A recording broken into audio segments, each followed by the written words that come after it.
Good day and welcome to Week in One. We bring you all the stories that made headlines this week in just half an hour. I'm Michael Appel.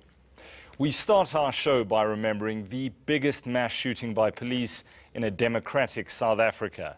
It's been 6 years since 34 Marikana miners were gunned down during a protracted violent wage strike. 10 people died in the days preceding the tragedy that shocked South Africans and the world. During this year's commemoration, miners called on government to declare August the 16th an official public holiday. The call was made during a gathering at the same spot the workers were killed. ENCA reporter Zikona Chona filed this report from the northwest mining town.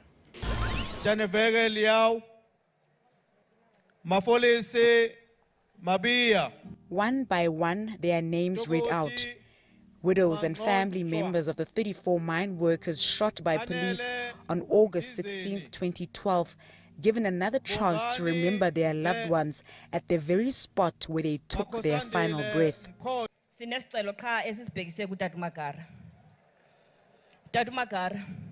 Singaba sicela 12,500 as a basic. Mine workers came out in thousands to remember the day.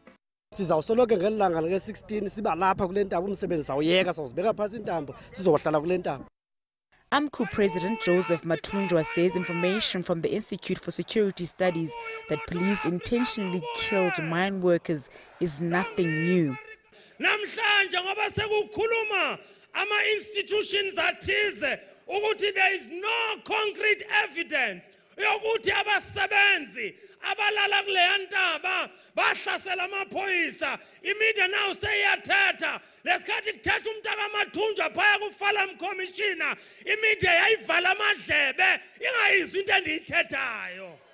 And as for President Cyril Ramaphosa, Oh Ramaphosa, i-big fish enkulu kuthiwa mayiphathe ilizwe kodwa izandla zayo zibovutshwe. The bloodshed of the 16th of August 2012 is one that will be etched in South Africa's history books forever. On this day, 34 people killed by police and brutally so will forever be remembered.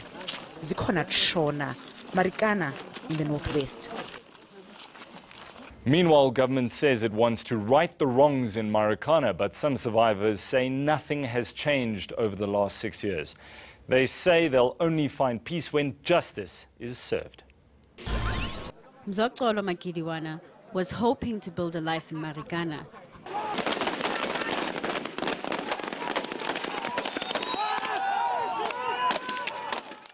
Instead, he came face to face with death. Makidiwana was just 22 when he started working at the Lonmin Platinum mine. Less than a year in, his body was riddled with bullets. Angikhulumi ngomuntu odujule ibullet eyi1, ngikhuluma ngomuntu onebullet eziyi7 ezikhishiwe ezezibhamu ezikhulu ama-R5. He now faces criminal charges along with 16 others for the deaths of 10 people who died before the 16th of August. Bebengitshola ngokungitshola ngezitsholo ezingekho. Abanye bengitshela ukuthi mina yimi odubule amaphoyisa. Although he wants compensation, he says justice is a priority right now.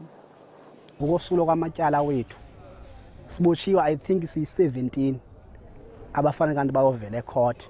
Akukhona oyi1 kulaba bantu baphembelela ukuthi sikwazi ukudutshulwa.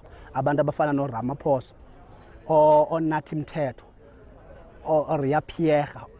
Another survivor agrees. He was also shot on the day and a bullet is lodged in his skull.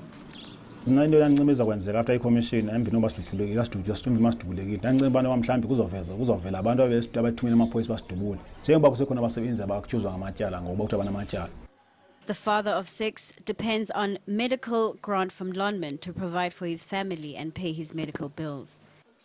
Ndothuka mna ngoba ndandingalindelanga into uba eSouth Africa into enjengaleyo engenzeka. Into esasiziva zenzeka kwamanye amazwe. President Cyril Ramaphosa says he will visit survivors and the victims' families. But some say his intentions are not genuine. Into ezoba ngcono azoyitshintsha. Ebekade yekeleni isikhathi eside kangaka. 6 years ngoku. ngoba ephembelelwa into yakhe yonke ayenzayo uyenza ngokwephembelelo lezopolitiko. That is why efuna ukuza ngoku. For Magidiwana, life will never be the same. Ndafa ngela xesha babendilimaza. Ndavuka kangangoba kuthiwa dead man walking kum. It remains to be seen whether justice will be served. Amku says President Cyril Ramaphosa is welcome to contact the Marikana victims, but will have to do so through the union. He made the comments while speaking to ENCA's Zikona Chona. The widows and the arrested and injured, they are members of AMCO. They've said it clear that, the president should contact the national office of AMCO if he wants to engage with them. So once the president has, in the actual fact, his office contacted our office, showing the willingness to meet with them in order to unfold the processes towards this healing process. In other Marikana developments, new information has been released about what happened on the day of the massacre. A report by the Institute for Security Studies titled Sound of Gunfire is based on photographs and witness statements. It claims some policemen mistakenly believed mine workers were shooting at them when their fellow officers were in fact the ones firing. The report's author explains what he thinks happened. There's no evidence, and the SAPS could not provide any evidence that any one of the people there was who were killed at scene 2 was attacking an SAPS members. And the positions in which they shot, the ballistics evidence and all of it support the conclusion that they were killed in circumstances where they weren't attacking members of the SAPS. Coming up on Weekend One, we see why NPA head Sean Abrahams had to leave his job.